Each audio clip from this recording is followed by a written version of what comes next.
E o que acontece? Eu vim de Sinop para rever um amigo que há mais ou menos uns 15 anos, por aí, né, Renato? Né? Não via. E aí você imagina, tem 15 anos de conversa acumulada. Entendeu? Da parte do Renato, 50, porque ele conversa muito mais do que eu. Entendeu? Mas eu conversei, amado, mas acabou a voz. E hoje eu percebi que a voz estava indo. E o camarada fez um almoço hoje e levou uma turma na casa dele lá que conversa pouco e que faz a gente conversar pouco. E eu tive que me segurar, viu? Uma turma boa, uma turma abençoada. E aí a voz foi embora. Mas o restinho de voz que me sobrou, com esse restinho, eu quero trazer um recado da parte de Deus para você. Amém? Você recebe essa palavra aí no nome de Jesus? Glória a Deus. Então eu queria que você ficasse ligado aí, plugado, porque Deus não me trouxe lá de Sinop, não, quase 1000 quilômetros aí, entendeu? Para vir aqui só almoçar contigo, não. Me trouxe para também compartilhar algumas coisas da palavra de Deus com você. Glória a Deus. Aleluia. Então dá um glória a Deus aí quem veio ouvir a palavra do Senhor. Amém, que bom que você veio. Eu não sei porquê, mas você senta aí no fundo, né? Pô, vai tudo lá pro fundo, né? Mas ainda bem que o som é bom, pode ficar aí onde você está. Tá legal? Abra sua Bíblia aí, por favor. Por favor. Abra aí. Melhorou? Minha esposa está ali, mais perto, mais perto. Isso, vai me orientando. Minha querida, muito obrigado, tá? Eu vou estar constantemente bebendo água, então não se incomode, não. Eu já falei evangelho. No livro de Jonas, abre aí, do profeta Jonas. Ah, pastor, onde é que é isso? Eu quero ver se você lê Bíblia. Tá? Profetas menores, Jonas, lá no meio da Bíblia, mais ou menos. Capítulo 1. Isso. Vou contar até 10, se você não achar, vou passar vergonha em você. Brincadeira, brincadeira. Livro do profeta Jonas. Ontem eu apresentei a minha esposa, está aqui. Pastor André, fique de pé aí. Para quem não estava ontem, minha esposa, somos casados há 27 anos, tá? E ali, a minha filha, que pediu para eu não fazer isso, ontem, pai, não faz isso que eu morro de vergonha, Ana Clara, minha caçula. Fica de pé aí, Ana Clara. Essa vermelha aí é minha filha, Ana Clara, tá? E além dela eu tenho mais dois. O André, do meio, que tem 16 anos, fez essa semana, e a Rebeca, que é a mais velha, que tem, eu falei 24 ontem, né? 25. Vai fazer 26? Caramba! Já? Meu Deus!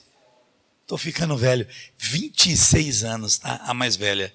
Estamos muito felizes de estar aqui. Mais uma vez, obrigado, Renato e Márcia, tá? Por nos convidarem e cuidarem tão bem da gente, tá? Bom, olha, eu nunca comi tanto. Ah, passei bem lá, passei bem. Obrigado. Está sendo muito acolhedor estar junto com vocês, tá? E obrigado, pastor, por abrir a porta da igreja, por ceder seu púlpito, não é verdade? Na verdade, tem gente que nem conhece a gente, não é verdade? E cedeu ontem aqui para minha esposa pregar e hoje para eu pregar também. Muito obrigado, tá, pastor? Deus abençoe o senhor. Jonas, capítulo 1, do versículo 1 ao 3. Quem encontrou, diga amém. Está escrito assim: e veio a palavra do Senhor a Jonas, filho de Amitai, dizendo: levanta-te, vai à grande cidade de Nínive e clama contra ela, porque a sua malícia subiu até mim. E Jonas se levantou para fugir de diante da face do Senhor, para Tarsis, e descendo a Jope, achou um navio que ia para Tarsis, pagou, pois, a sua passagem, e desceu para dentro dele, ir com eles para Tarsis, de diante da face do Senhor. Amém? Feche seus olhos. Deus abençoa as nossas vidas, esse povo, Senhor, esse povo que vem até a tua casa no primeiro dia da semana, crendo que o restante da semana será abençoado, porque no primeiro dia resolveram vir aqui. Abençoa, meu Deus, esse homem, abençoa essa mulher, esse pai, essa mãe, esse filho, as famílias que congregam aqui. E que no nome de Jesus, meu Deus, os corações estejam abertos. E que toda mente, tudo aquilo que é razoável dentro desse templo, esteja cativo à santa e bendita palavra do nosso Deus. Amém. Amém, povo do Senhor? Claro que todos vocês conhecem a história de Jonas, não é verdade? O profeta que ficou na barriga do peixe. Veja bem, para os teólogos de plantão aí, eu sei que baleia não é peixe. Baleia é mamífero. Então a Bíblia não diz que era uma baleia, diz que era um peixe. Então não era baleia. Então tem sempre essa discussão aí, não é verdade? Pastor, mas baleia não é peixe, baleia é mamífero. Então qual peixe que consegue botar um cara dentro? Eu não sei, mas eu vou chamar de baleia, tá? Então toda vez que eu falar, eu vou falar baleia. Eu não sei que peixe era, sei se era mamífero, mas vou falar baleia, tá bom? Então para você já não falar assim, o pastor está chamando baleia, vou chamar de baleia, tá bom?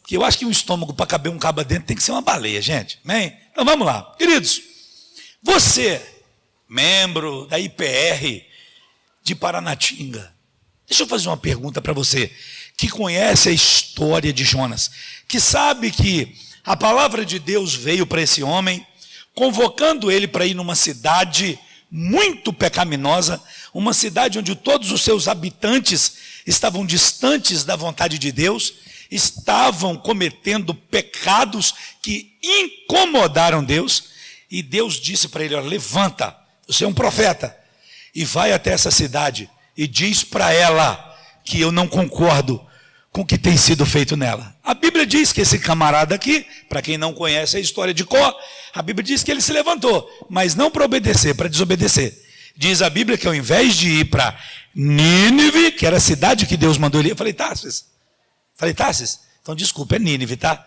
Desculpa o pregador. Uma vez eu estava pregando num lugar, e eu estava pregando, foi a primeira igreja que eu cuidei. Eu era seminarista, fui para a igreja pregar. Gente, tinha culto segunda, terça, quarta, quinta, sexta, sábado. Eu ficava numa igreja que eu era membro nessa missão. Assim, todo dia, chegou uns 3 meses, eu estava esgotado. Eu estava pregando um sermão, e eu pregando assim, eu estava tão cansado que eu falei, gente, aí o jumentinho pegou. Aí eu parei e falei assim, gente, não tem jumentinho nessa história não, vocês me desculpem, eu falei jumentinho, todo mundo falou. Eu falei, gente, tira esse jumento daí, gente, tem jumento, tem nada, tá? Então não é Tarsis, é Nínive, tá bom? Jonas estava indo, Deus pediu a Jonas que fosse a Nínive. Jonas não foi, ele foi para uma cidade que ficava o contrário do lugar onde Nínive ficava. A Bíblia diz que ele tirou dinheiro do bolso para desobedecer a Deus. Tirou dinheiro do bolso, foi até o porto da cidade que ele estava, comprou uma passagem para Tarsis e foi para Tarsis. A Bíblia diz que no meio da viagem um temporal começou, ventos fortes, trovões, maremoto, quase que o barco afunda.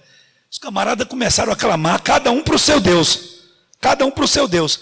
E eles acharam estranho que enquanto eles estavam clamando, eles ouviram um ronco. O que é isso? Num aperto desse tem alguém dormindo? Quem? E descobriram que era Jonas. A Bíblia diz que Jonas estava no porão, dormindo, enquanto todo mundo estava correndo risco de vida.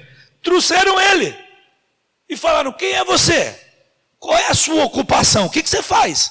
E por incrível que pareça, ele disse, eu sou hebreu, e eu temo Deus, Criador do céu e da terra.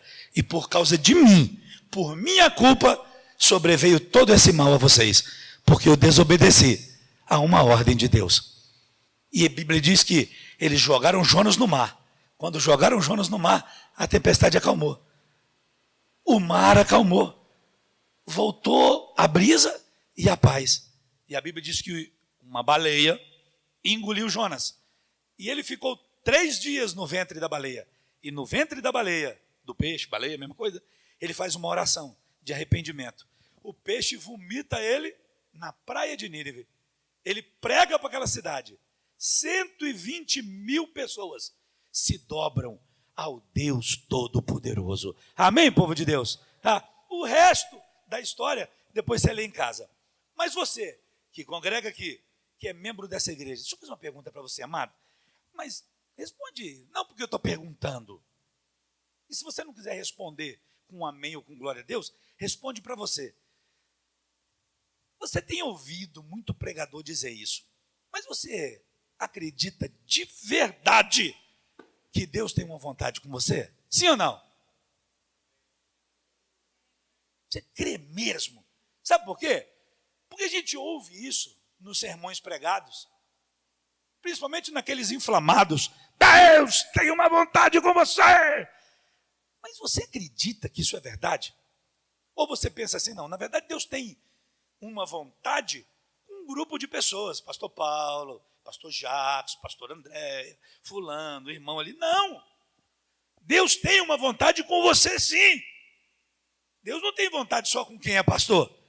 Deus tem a vontade, ou pelo menos Deus tem um propósito e uma missão com cada pessoa que existe na face da terra. Você acredita nisso? Tem! Ei, algum talento, algum dom, alguma habilidade para ser usada no reino, você tem. E eu vim aqui, sinceramente, hoje, para te dizer isso, que Deus tem uma vontade com você. Agora, por que isso é um problema para muita gente? A Bíblia diz, em Mateus 6,33, buscai primeiro o reino de Deus e a sua justiça, e todas as outras coisas, ou as demais coisas, serão acrescentadas. A maioria das pessoas tem dificuldade para lidar com a vontade de Deus, porque elas creem assim, ó, se eu tiver que fazer a vontade de Deus, ou pôr Deus em primeiro lugar, acabou a minha vida. As pessoas se equivocam com isso. Só que buscar o reino de Deus em primeiro lugar, ou fazer a vontade de Deus, não é matar a sua vontade. Não é tornar a sua vontade sem sentido e sem valor. Muito pelo contrário. Quando você está no centro da vontade de Deus, você não vai deixar de ser feliz. Muito pelo contrário, você vai viver o melhor para ser vivido. Amém, povo de Deus? Por isso é importante estar no centro da vontade dEle. Porque a Bíblia diz que a vontade de Deus é boa, é agradável e é perfeita. O que isso significa? Quando a Bíblia diz que a vontade de Deus é agradável, é porque o fim dela é o seu bem. Quando a Bíblia diz que a vontade de Deus é boa, a Bíblia está querendo dizer que a vontade de Deus nunca vai roubar a sua felicidade e muito menos te constranger. Quando a Bíblia diz que a vontade de Deus é perfeita, é porque a vontade de Deus sempre vai estar de acordo com a palavra dele. Deus não vai te pedir para fazer nada que esteja em desarmonia com a Bíblia ou com as Escrituras. Amém, igreja do Senhor? Por isso é importante nós entendermos isso. Mas um dos obstáculos para que nós, crentes, filhos de Deus, entremos no centro da vontade de Deus, é porque a vontade de Deus nunca vai deixar de ser desafiadora. O problema é que a gente acha que está no centro da vontade de Deus é viver a vida toda na maior maré mansa. Não, no centro da vontade de Deus eu não vou ter problema. No centro da vontade de Deus não vai acontecer nada que eu não queira. Vai sim, porque a vontade de Deus sempre será desafiadora. A vontade de Deus sempre vai exigir de você, ou sempre vai envolver fé. A vontade de Deus sempre é um chamado à entrega, à dependência, à obediência e ao sacrifício. E isso torna a vontade de Deus, muitas vezes, um desafio para mim e um desafio para você. Mas sobre isso, sobre estar no centro da vontade de Deus, ou saber que existe uma vontade que eu preciso estar no centro dela, eu queria compartilhar algumas coisas com você. O que eu, pastor Jackson, o que você precisamos conhecer sobre esse assunto? O que a Bíblia me ensina sobre isso? O que esse texto, mais especificamente, ou a história de Jonas me ensina sobre isso? Primeiro, eu não vim lá de Sinop para brigar com você. Eu não vim lá de Sinop para ficar brabo com você. Antes dessa palavra falar com você, ela primeiro teve que falar comigo. Amém? Tá? Mas foi o que Deus colocou no meu coração para compartilhar com você. Você que é membro dessa igreja e você que faz parte desse corpo de Cristo que congrega neste lugar. Amém? Você recebe essa palavra? Amém? Então vamos lá. Em primeiro lugar, eu vim dizer para você aqui que as escolhas de Deus, ou as escolhas que Deus faz, nunca são acidentais ou nunca são um acidente. Deus nunca escolhe alguém aleatoriamente, unidunité, salamé mingué. Não, as escolhas de Deus sempre têm endereço certo. O versículo 1 do texto que eu li diz, veio a palavra de Deus a Jonas, filho de Amitai. O que o texto quer dizer é que a palavra de Deus veio ao profeta Jonas. Não tinha como ele dizer, Deus errou, Deus se equivocou, ou Deus se enganou. Nós temos um problema com isso, quando nós ouvimos algo da parte do Senhor para nós. Deixa eu dizer uma coisa para você. Não existe confusão na escolha que Deus faz. Mas será que Deus me chamou mesmo? Será que é isso mesmo? Não existe confusão nisso. Pastor, como descobrir isso? A Bíblia diz no livro de Atos, no capítulo 9, no versículo 11, que o Espírito de Deus falou com um homem e disse para ele assim, e disse-lhe o Senhor, está desse jeito no texto, disse-lhe o Senhor, levanta-te, vai à rua chamada direita e pergunta na casa de Judas por um homem apelidado por Saulo, que tem o nome de Paulo, e ele está orando. É assim que Deus fala. Quando Deus fala com detalhe, Deus não fala com confusão. Amém, povo de Deus? Deus deu o nome da rua, Deus deu o nome do dono da casa, Deus deu o apelido do camarada que ele queria falar, deu o nome, e Deus disse onde ele estava e o que ele estava fazendo. Se Deus não falar assim com você, não é de Deus, meu amado. Ah, eu acho. Ei, enquanto os homens acham, a Bíblia tem certeza. Você nunca vai ver na Bíblia a palavra acho. Você nunca vai ver um versículo que Deus diz, eu acho isso, eu acho aquilo. Quem acha sou eu, quem acha é você. Deus tem certeza daquilo que Ele diz. Amém, povo do Senhor? Então não fica confundindo o chamado de Deus ou a escolha de Deus.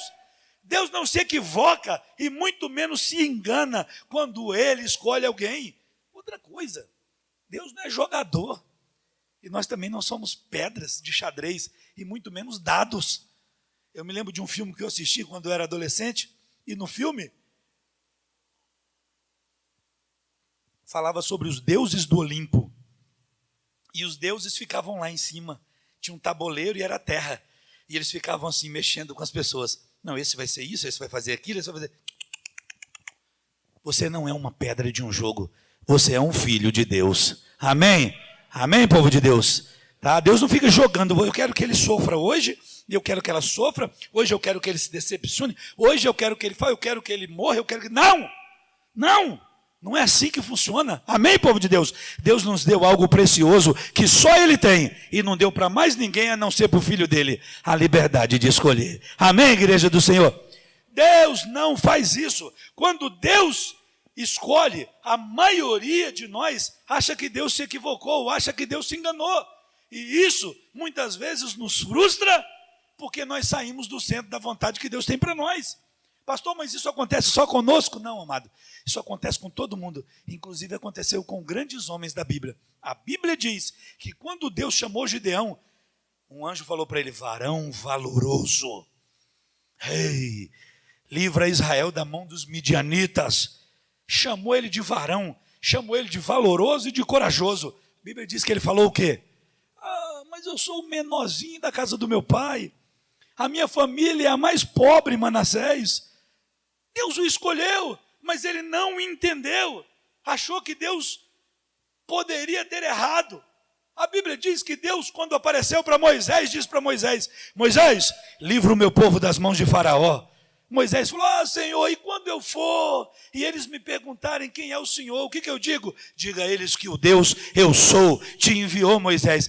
Senhor, mas se eles me perguntarem aonde é que vai adorar, diga que vão adorar no monte, quando eu os livrar. Senhor, Senhor, e foi falando várias objeções, e todas elas Deus repreendeu, até que no fim Moisés falou assim, Senhor, mas eu não sei falar. Deus falou, Moisés, quem fez a boca do mudo fui eu. Abre a tua boca que eu a encherei. Quando não tinha mais para onde correr, Moisés falou, Senhor, manda outro no meu lugar. Envia aqui, pode ler lá no texto, envia quem o Senhor quiser enviar. Aí Deus se irou com Moisés, falou, Moisés, tira a tua mão e diz aí para mim o que você tem nela. Eu tenho um cajado, Senhor, joga ela no chão, jogou, virou uma cobra, pega ela, pegou, virou um cajado de novo, enfia a mão no peito, Moisés, ele enfiou a mão no peito, tira, estava leprosa, põe de novo, ele pôs, a mão saiu curada, é você que eu escolhi, e é você que eu vou usar, amém, povo do Senhor? Deus não erra, e não se equivoca quando Ele escolhe alguém. Grandes homens de Deus, que quando foram chamados, também ficaram, mas será que é eu mesmo? Será que é eu mesmo? É sim, isso faz parte da minha natureza, isso faz parte da sua também. Mas tem algo tremendo que o texto nos revela é que Deus conhecia a história de Jonas. Deus sabia quem Jonas era. O texto diz, veio a palavra a Jonas, filho de Amitai. Podia dizer só Jonas. Deus está dizendo, eu conheço a sua história, eu sei quem é seu pai, eu sei de onde você veio. Veio a palavra Jonas, filho de Amitai. E eu vim dizer como pastor, como sacerdote, como um de Deus, para você que Deus conhece a sua origem também. Deus não te escolhe de qualquer jeito. Deus conhece a sua história.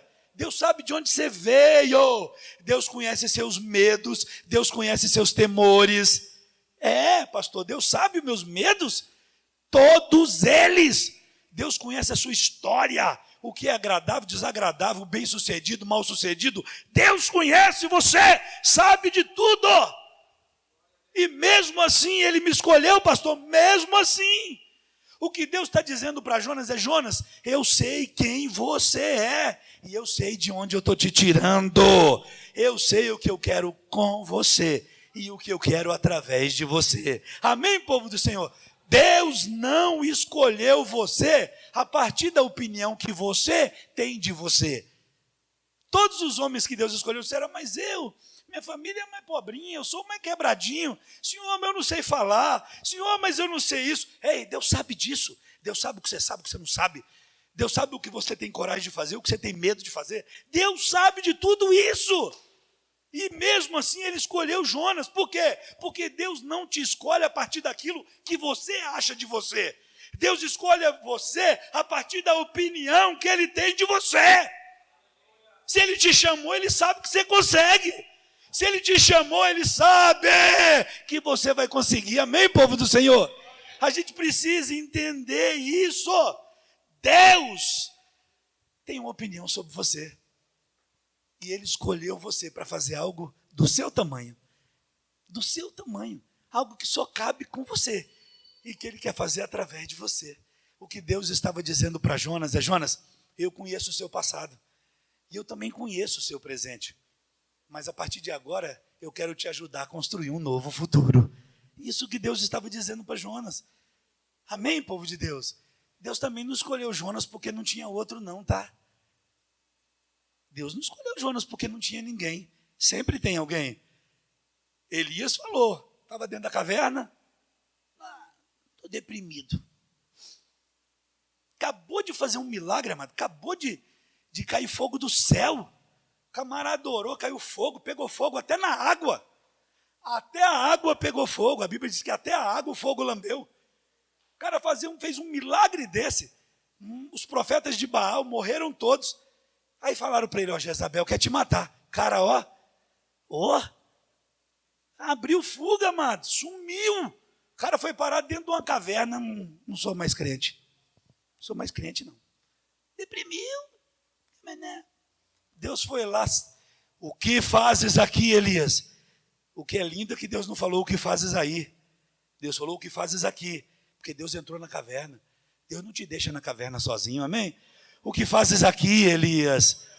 Senhor, só sobrou eu. Não é só você não. Tem mais 7.000 aí, que não dobrou o joelho. Mas essa obra eu escolhi você para fazer, não os 7.000. Amém, povo do Senhor? Deus não te escolheu porque não tem mais ninguém com condição, não. Tem gente com mais condição do que você e do que eu. Mas para esse negócio aí, Deus escolheu você. E é você que Ele vai usar para a glória do nome dEle. Amém, povo do Senhor? Para a glória do nome dEle. Amado, deixa eu falar uma coisa para você. Existia muitos Jonas em Israel. Esse aqui não era o único Jonas. Era? Não, eu acredito que Jonas era um nome comum. Devia ter um monte de Jonas naquela região. Mas só um era filho de Amitai. Só um era filho de Amitai. Por isso a palavra veio para Jonas, filho de Amitai, porque Deus não se engana e não se equivoca. É você que eu chamei, filho de Amitai. Amém, povo do Senhor? Cuidado, grava isso que eu vou te dizer agora. Fica com raiva de mim não. Pastor, tá brabo. Não estou brabo, não. Mas vou te falar um negócio aqui agora, eu anotei aqui. Você colocou isso no meu coração hoje à tarde. Cuidado com esse negócio chamado consciência do erro. Cuidado com esse negócio, amado. É possível conhecer a Deus. É possível ter todas as respostas e mesmo assim fugir dele. Lá no versículo 9 desse mesmo capítulo, perguntaram para ele, de onde vem? Eu falei aqui, qual é a tua terra? Qual é a tua ocupação? Olha, Jonas tinha todas as respostas, ó. E ele lhes disse, eu sou hebreu. Ele sabia quem ele era. Olha só, temam ao Senhor, o Deus do céu, que fez o mar e que fez a terra. Ele tinha todas as respostas e mesmo assim estava fugindo de Deus. Talvez você tenha todas as respostas também, mas continua fugindo de Deus. Porque é possível tê-las as respostas e ainda assim não estar no centro da vontade do Senhor.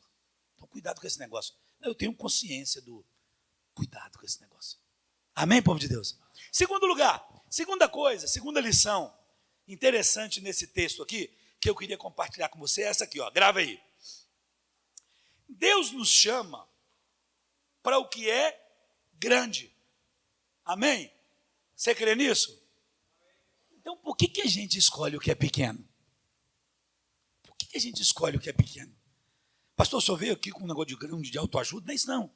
Quando eu falo grande, é porque as coisas espirituais é que são grandes. Deus não chamou ele para um negócio, Deus chamou ele para pregar o evangelho numa cidade. E isso é grande. E é isso que a gente precisa entender. Deus sempre nos chama para coisas grandes, mas nós temos uma predisposição, ou nos inclinamos para aquilo que é pequeno. Então eu vim te dizer nessa noite como profeta do Senhor, ei, Deus tem chamado você para coisas grandes. Para de escolher o que é pequeno. O que Deus tem para nós é grande, justamente por quê? Porque as coisas de Deus sempre estão, ou pelo menos sempre são, espiritualmente ricas. Elas é que são as coisas que têm realmente valor. As coisas espirituais são grandes. Eu não li para você, mas o texto diz que naquela cidade tinha 120 mil almas. O texto diz assim, ó, 120 mil pessoas que a mão direita não sabe o que faz a esquerda.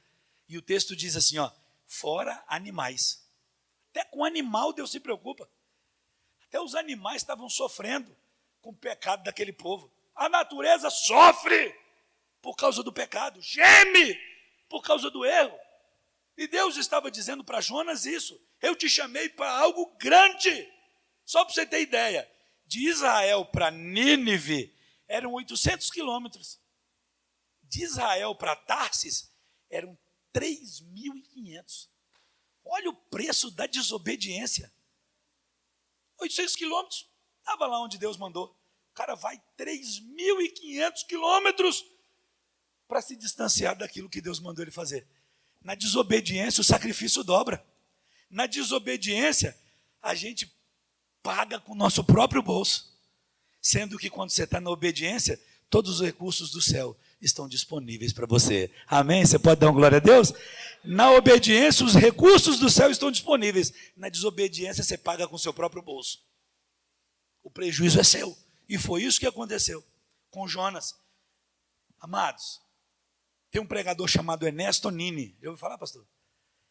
Foi um dos fundadores do Ministério Batista Nacional. E ele sempre dizia, ele tem um sermão famoso, e ele dizia nesse sermão assim, Nínive é onde o sol nasce, Tarsis é onde o sol se põe. Aí ele dizia assim, Nínive é onde as coisas nascem, Tarsis é onde elas morrem.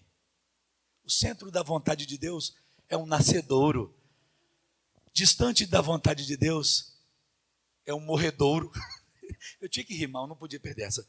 É um morredouro. Você está entendendo? Entendeu, amado? É melhor estar no centro da vontade de Deus. A gente precisa estar no lugar onde as coisas nascem. E a gente precisa se distanciar do lugar onde as coisas morrem. Amém, povo de Deus? É porque Deus quer assim. E o lugar onde as coisas nascem tem nome. Qual é o nome, pastor? O nome do lugar onde as coisas nascem é vontade de Deus. Amém, povo do Senhor? Vontade de Deus. Você sempre estará, grava isso, como crente, você nunca vai ficar livre disso aqui, ó. Você sempre estará entre Nínive e Tarsis. Toda a sua vida. Pastor, mas eu já casei, já sou crente há 20 anos, 30 anos. Nunca. Enquanto você for vivo, você sempre estará entre Nínive e Tarsis. Você sempre estará entre fazer a vontade de Deus ou desobedecer. Sempre. Nunca. Nunca. Sempre, em tudo. Na hora de você fazer negócios, na hora de você vender, na hora de você comprar, na hora de você casar, na hora de você estudar. Tudo. Lá onde você trabalha, onde você estuda, onde você mora. Você nunca vai escapar dessa escolha. Nínive ou Tarsis. O que é grande e o que é pequeno. Mas eu vim dizer para você, para encerrar esse ponto, eu vim dizer para você que o que Deus tem para você é tão grande que não cabe dentro de Tarsis. Amém, povo de Deus? Não cabe. O que Deus tem para você não cabe dentro de Tarsis, só cabe dentro de Nínive. Para! Em nome de Jesus. Não estou brabo, não estou brabo. Para de dizer que as coisas têm que ser do seu jeito. Porque foi isso que Jonas quis dizer para Deus. Deus é do meu jeito. Para. Não é do seu jeito. É do jeito de Deus. Você sabe por quê? Porque o que Jonas quis dizer foi isso aqui, ó. Estou com vontade de ir para Nínive, não. Estou com vontade de ir para Tarsis. Tem um monte de crente, amados. Não é aqui não, é no Brasil, no mundo. Filhos de Deus. Tem um monte de crente que está vivendo da sua vontade. Deixa eu falar uma coisa para você. Crente feliz e abençoado não vive da sua vontade, vive do que é certo. Você precisa fazer uma escolha. Ou a sua vontade ou o que é certo, o que é bíblico. Um dia eu estava pregando num culto de terça-feira na igreja e eu falei assim, quem aqui estava com muita vontade de vir no culto hoje? Todo mundo levantou a mão. Eu falei, caramba, então vocês são mais crentes que eu. Porque estava friozinho, deu uma chuvinha, mas estava bom para ficar em casa. Eu falei, eu vou falar uma coisa para vocês, eu vim para o culto sem vontade. Isso é porque eu estava pregando, hein? Eu falei, eu vim sem vontade nenhuma. Mas vocês sabem por que eu vim? Porque é certo. Porque eu não vivo da minha vontade, eu vivo do que é bíblico e do que é certo. Tem que parar com esse negócio. Eu acho que não está na hora de eu pedir perdão. Espera aí, você não está com vontade de pedir perdão? Se você ficar esperando a vontade chegar para você pedir perdão, você não vai pedir perdão nunca. Você tem que pedir perdão quando tem vontade. Você tem que pedir perdão porque é certo. Negócio de crente ficar vivendo do que tem vontade. Vida de crente não vive. Hoje eu não estou com vontade no culto. Você não tem que vir no culto porque você não tem vontade. Você tem que vir no culto porque é certo. Lugar de crente estar domingo é na igreja. Lugar de crente estar domingo é no culto. Servindo a Deus, adorando a Deus. Amém? Porque isso é privilégio. Não estou com vontade. Cuidado com esse negócio de viver da sua vontade. Porque Jonas aqui viveu da vontade dele. Mas o que era o certo? Veio a palavra de Deus a Jonas. Levanta-te e vai a Nínive e clama contra ela. Estou com vontade, não. Para de viver da sua vontade. Estou com vontade de... Antes de perguntar se você tem ou não vontade, pergunte se é certo. A resposta vai vir com clareza e com transparência para a glória de Deus. Amém, igreja do Senhor? Amém? Pode dar um glória a Deus aí? Pode dar um aleluia, pelo menos para o pregador pensar que você está gostando? Amém. Terceiro lugar, mais uma lição desse texto aqui. Tá? Amados. Eu queria estar com a voz boa, poxa. Eu ia cantar. Canta até mais ou menos. Terceiro ponto. Grave isso aqui, Nós só fugimos do que Deus tem para nós quando o que incomoda Deus não nos incomoda mais. Vou falar de novo. Nós só fugimos daquilo que Deus tem para nós quando o que incomoda Deus não nos incomoda mais. O que o texto diz? Veio a palavra do Senhor a Jonas dizendo, dispõe-te. Em algumas versões está, levanta-te. Vai à cidade de Nínive e clama contra ela. Por quê? Porque a sua malícia subiu até mim. O que Deus está dizendo? O que está se fazendo lá está me incomodando. Agora deixa eu fazer uma pergunta. Estava incomodando a Deus? Sim ou não? Sim ou não? Sim, o pecado de Nínive incomodava a Deus. Porque pecado é sofrimento. Agora deixa eu fazer uma pergunta. Incomodou Jonas? Esse é o problema. Geralmente a gente foge da vontade de Deus quando o que incomoda a Deus não está mais nos incomodando. Foi isso que aconteceu com ele. Não incomodava Jonas. Foi magoado, chateado. Você não vê Jonas alegre, você não vê Jonas sorrindo, você não vê Jonas feliz. Sabe qual foi a única vez em todo o livro de Jonas que Jonas se alegrou? Se você ler a história, tem um texto lá, ele prega, o povo se arrepende, o povo se veste de saco, joga cinza na cabeça, pede perdão a Deus pelos pecados. Sabe o que Jonas fez? Foi lá para cima, assim, ficou olhando a cidade, ficou com raiva. Sabia? Aí Deus pegou, fez uma planta, já leu isso? Fez uma planta nascer, a planta fez sombra, uma boboreira, fez uma sombra assim. Aí a Bíblia diz que aí Jonas ficou feliz. Primeira vez que Jonas ficou feliz. Aí ficou feliz, alegre. Aí Deus foi, mandou um bicho comer a raiz da árvore. A árvore murchou, caiu. Aí ele ficou com raiva. Eu quero morrer. Está escrito desse jeito. Jonas desejou a morte. Aí Deus fala para ele, por causa da planta que nasce num dia e morre no outro, aí você ficou triste, né?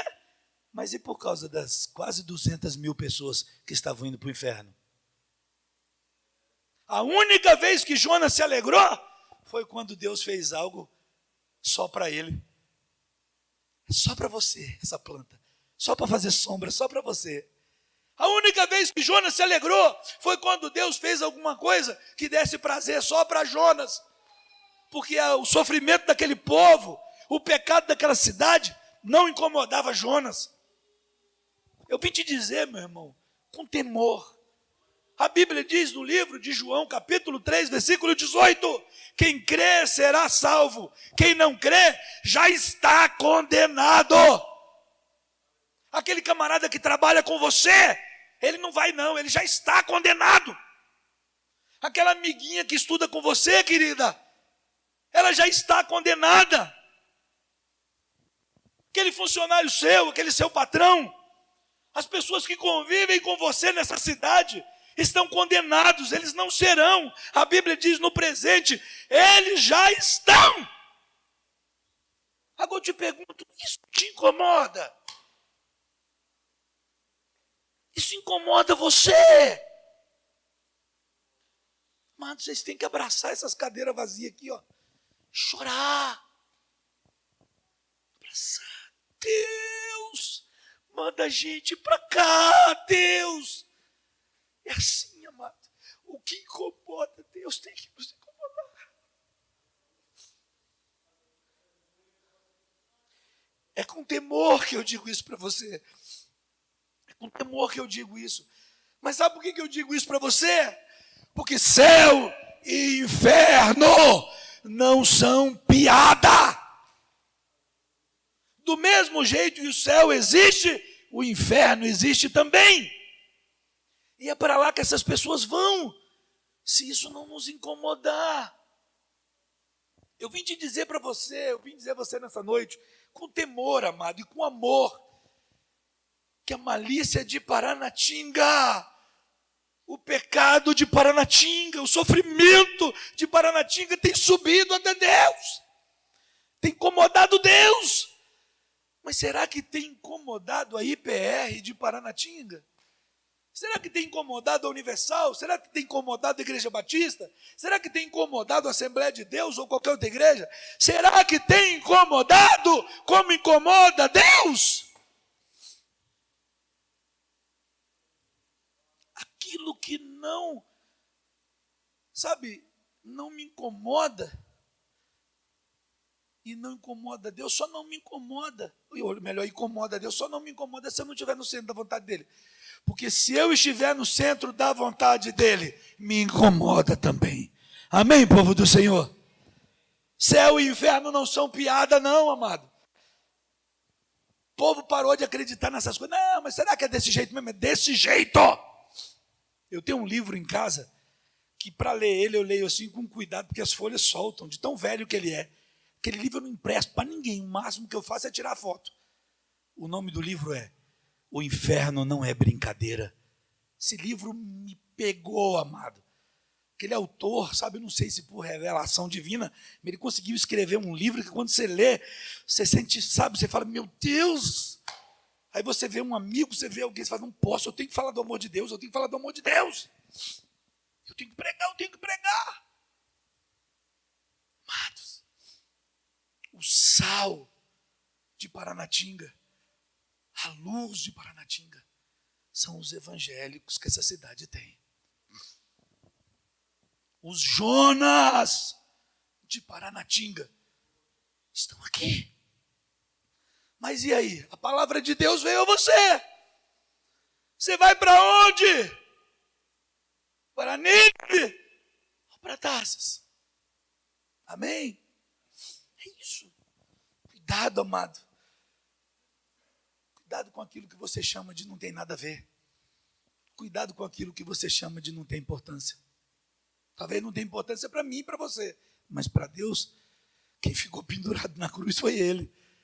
Quem derramou o sangue foi Ele. Para Ele, amados, para Ele. A Bíblia diz no livro de 1 João, capítulo 2, versículo 15, não ameis o mundo e nem o que nele há. Se alguém ama o mundo, o amor de Deus não está nele. Em quarto lugar, eu estou encerrando, amado. Em quarto lugar, uma quarta lição desse texto aqui, para nós, para a gente aprender, sabe? Porque o que fica na palavra da gente, eu não vim aqui para emocionar você, não vim aqui,